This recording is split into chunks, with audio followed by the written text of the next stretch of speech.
Le premier dossier que j'ai intitulé Journal intime, je me suis inspiré du film Journal intime de Nanni Moretti. Dans ce film, en fait, on voit la vie de Nanni Moretti et qui finit un beau jour par souffrir d'un prurite. Il se gratte énormément le jour, la nuit, ça l'empêche de dormir et il consulte son médecin, des acupuncteurs, etc., qui lui font tout type de traitement inefficace. Jusqu'au jour où finalement le diagnostic de ce prurite est fait. Et on va imaginer que ce patient se présente à votre consultation avec un examen dermatologique qui ne retrouve aucune lésion spécifique d'une maladie donnée, mais juste des lésions de grattage et de prurigo diffuses. La première question, quelles sont les étiologies que vous devez évoquer devant une telle situation clinique?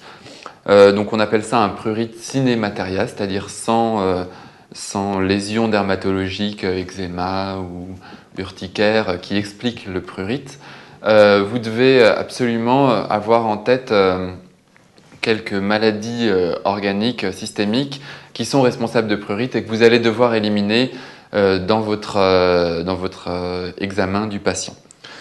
Ces maladies sont la cholestase, puisque quand il y a une stase des acides biliaires et des sels biliaires, c'est associé à un prurite, mais en général dans ces cas-là il y a un ictère avec des sels décolorés et des urines foncées.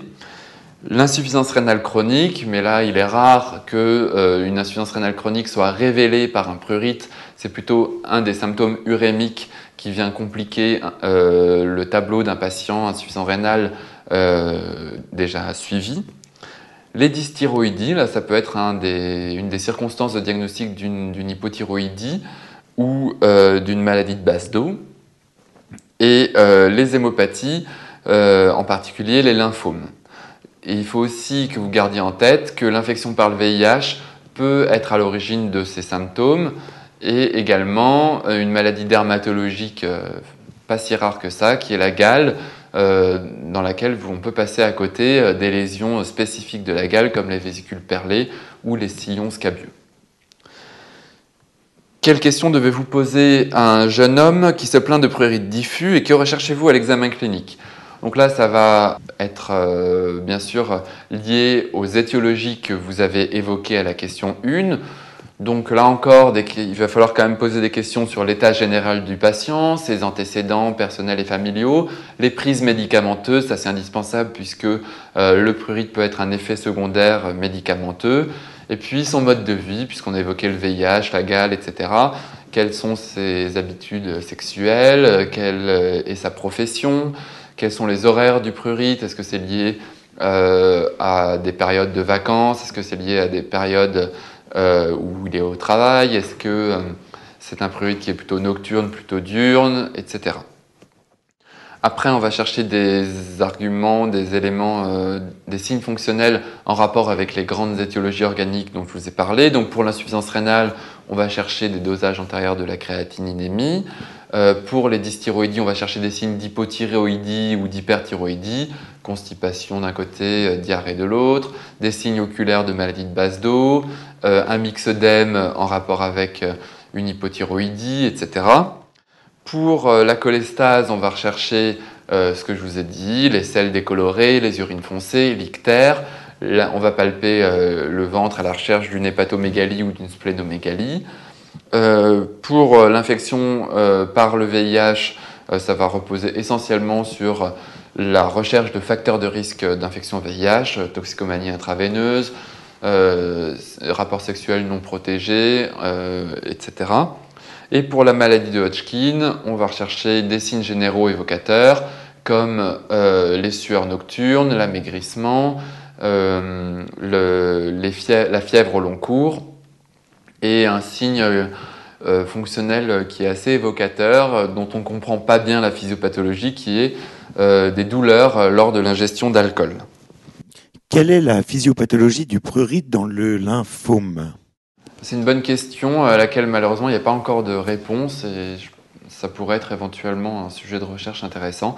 Mais on ne sait pas pourquoi les lymphomes, et en particulier le lymphome de Hodgkin ou un autre lymphome qui est un lymphome T, qui est la LAI, la lymphadénopathie angio-immunoblastique, sont responsables de prurite. Ce qu'on sait, c'est que les lymphomes associés à du prurite comme ça sont souvent des lymphomes dans lesquels, dans les biopsies, on voit pas mal de réactions immunitaires, présence de lymphocytes, de polynucléaires éosinophiles, etc. Et probablement, il y a un lien entre l'hémopathie et cette intense réaction inflammatoire et le prurite qu'on observe. Mais on n'a pas de réponse précise à cette question. Alors, vous palpez chez ce patient une adénopathie cervicale droite, ferme, indolore. Quelle est votre attitude pour arriver au diagnostic ? Donc, on va essayer d'affirmer le diagnostic de lymphome, qui est désormais le plus probable vu la présence de cette adénopathie. On va quand même aussi éliminer les autres causes de prurite qu'on a évoquées, donc doser la créatininémie, réaliser un bilan hépatique complet pour rechercher une cholestase, réaliser une sérologie VIH, puisqu'on a dit que c'était une des causes de prurite, doser la TSH qui peut, à la recherche d'une hypo ou d'une hyperthyroïdie. Et puis pour cette adénopathie, dans un premier temps, ce qu'on va faire, c'est une cytoponction ganglionnaire. Donc ça, c'est un geste très simple. Il s'agit d'immobiliser le ganglion entre vos doigts et de piquer dedans avec une aiguille sous-cutanée. Le suc ganglionnaire va monter par capillarité dans l'aiguille et vous allez étaler ce suc ganglionnaire sur une lame pour après réaliser une coloration de Meij-Grunwald-Giemsa qui vous permettra une analyse cytologique des cellules présentes dans cette adénopathie. La cytoponction peut être diagnostique si par exemple elle ramène du pus ou si vous la mettez alors en culture et elle peut mettre en évidence une tuberculose ganglionnaire. Elle peut aussi orienter le diagnostic vers un lymphome, mais elle n'est pas suffisante pour retenir le diagnostic de lymphome qui repose sur l'analyse de l'architecture du ganglion et nécessite donc une biopsie ganglionnaire que vous pourrez faire éco-guidée ou bien chirurgicale, sachant que les biopsies éco-guidées ramènent un matériel moins important en termes de taille que les biopsies chirurgicales. Et dans les cas de diagnostic difficile, on recommande de réaliser une exérèse du ganglion afin de donner au pathologiste un matériel de bonne qualité pour avoir un diagnostic optimal. N'y a-t-il pas un risque de dissémination tumorale en faisant une ponction ganglionnaire dans un contexte de suspicion de lymphome ? Non, les lymphomes n'ont pas de dissémination dans le trajet de biopsie ou de cytoponction. Cela est vrai dans le cas des sarcomes, mais clairement, une adénopathie cervicale n'est jamais révélatrice d'un sarcome des tissus mous. La quatrième question, vous avez le compte-rendu d'anatomopathologie qui vous dit que l'architecture ganglionnaire est détruite par des bandes de sclérose qui délimitent des nodules. Et dans ces nodules, on trouve des cellules de très grande taille, nucléolées, qui sont CD15+, CD30+, et qui sont entourées d'une intense réaction inflammatoire avec des lymphocytes, des polynucléaires éosinophiles. Je vous demandais quel est votre diagnostic et quel bilan paraclinique prescrivez-vous. La description histologique présente est celle du lymphome de Hodgkin classique de type scléronodulaire. Scléro parce qu'il y a de la sclérose et nodulaire parce que cette sclérose délimite des nodules dans lesquels sont les cellules tumorales qui sont les cellules de Reed-Sternberg décrites depuis fort longtemps pour leur aspect cytologique et qui en immunohistochimie expriment les antigènes CD15 et CD30.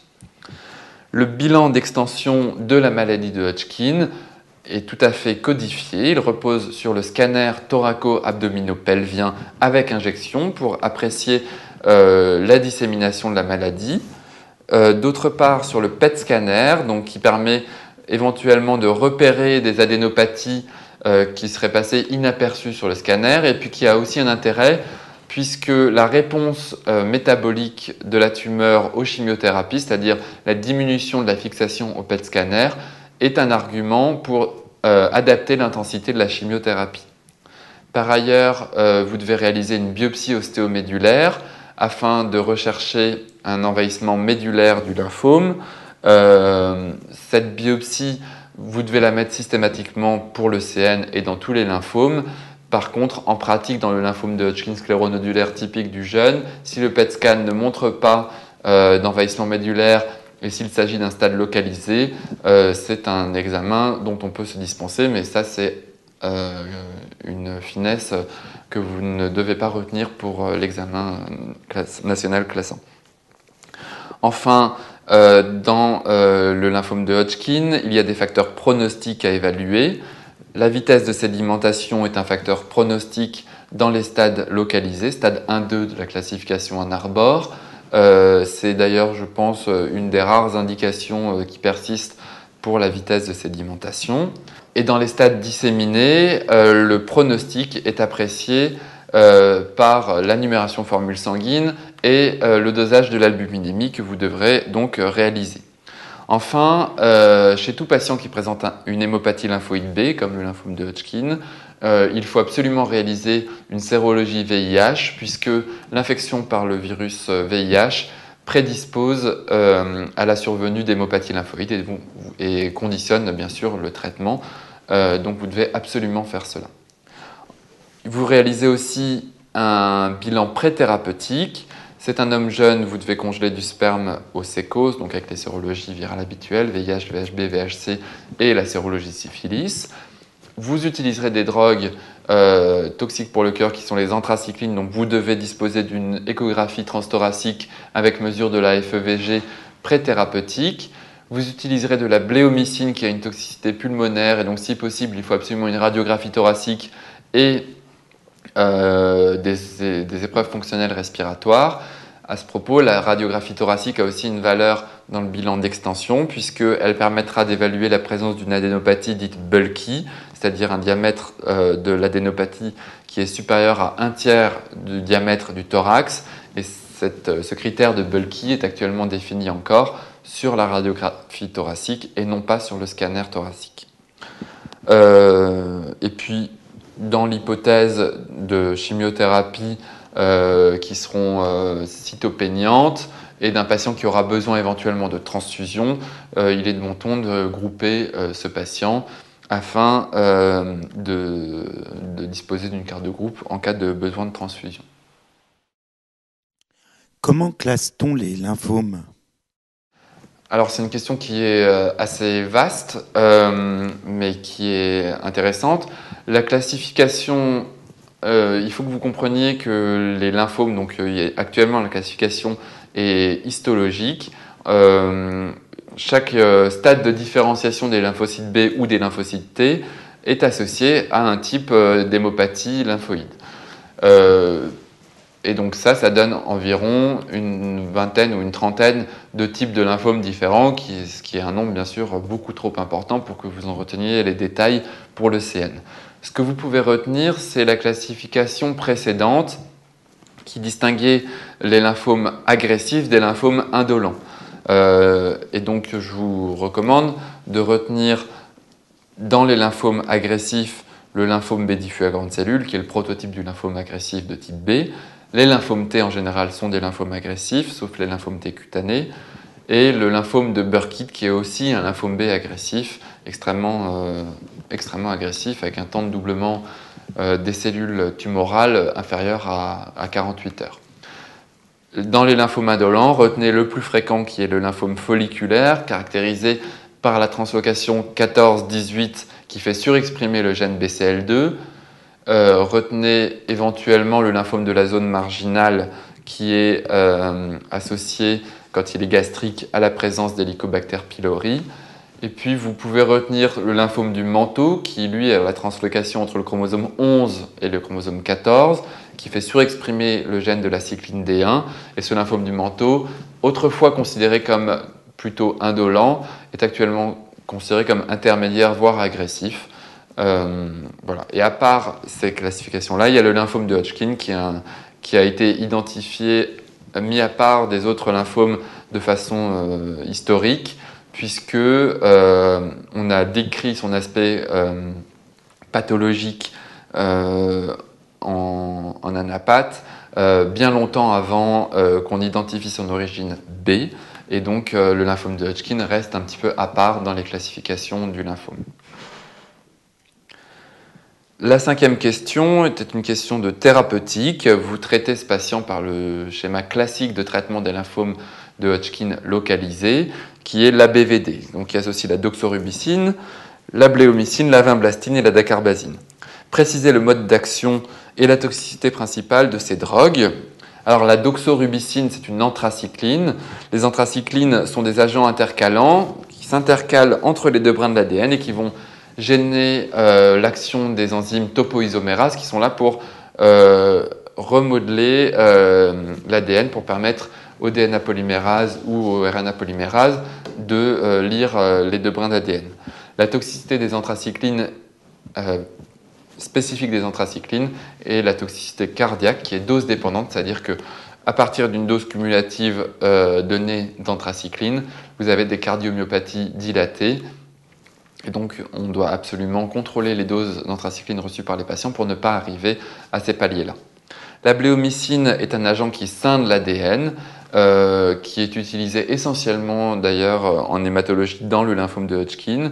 Et la toxicité de la bléomycine est très particulière. Il y a une toxicité cutanée avec l'apparition de stries cutanées qui sont sans gravité. Il y a une toxicité pulmonaire essentiellement que vous devez retenir avec l'apparition de fibrose pulmonaire. Et donc vous devez absolument être attentif à ça au cours du traitement de vos patients.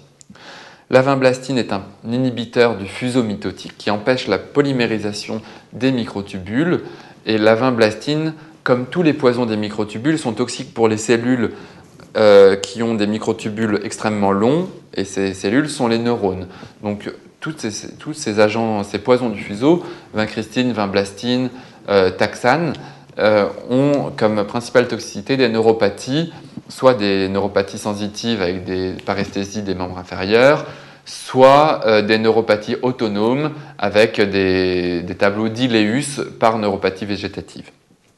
Enfin, la dacarbazine est un agent alkylant. Les alkylants créent des liaisons covalentes sur l'ADN et la principale toxicité des agents alkylants, c'est la survenue secondaire de syndrome myélodysplasique ou de leucémie aiguë myéloïde, puisqu'il y a accumulation de mutations dans les cellules souches hématopoïétiques soumises à ces agents-là. Dans le groupe des alkylants, on note en particulier, il y a la dacarbazine, mais il y a d'autres drogues plus fréquentes comme le chloraminophène ou le cyclophosphamide, l'endoxan. La 6e question, donc vous avez soigné votre patient de son lymphome de Hodgkin. 7 ans plus tard, il vient à sa consultation de suivi et vous ramène sa numération qui montre une hémoglobine à 10,5 g, un VGM à 105 femtolitres, des plaquettes à 104 000 et des leucocytes à 4 900 avec une formule normale. L'examen clinique est sans particularité. Je vous demandais de commenter cette numération et de me dire quel diagnostic vous évoquez et comment vous avancez dans le diagnostic.